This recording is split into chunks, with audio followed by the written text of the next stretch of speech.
Welcome to the download. Downloading. Hi, I'm Elijah.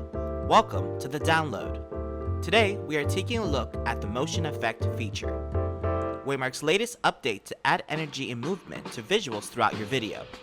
To access this feature, first generate your video. Once it's ready for editing, click Continue to Editor. Now, we are in the Waymark editor. Note, motion effect can only be applied to image assets. Let's locate the image we want to use the effect on.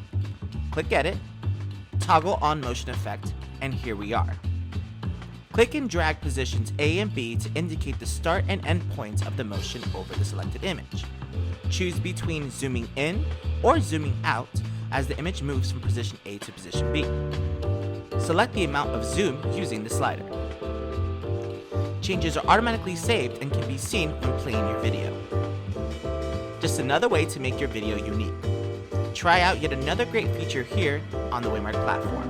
Have fun! Downloading.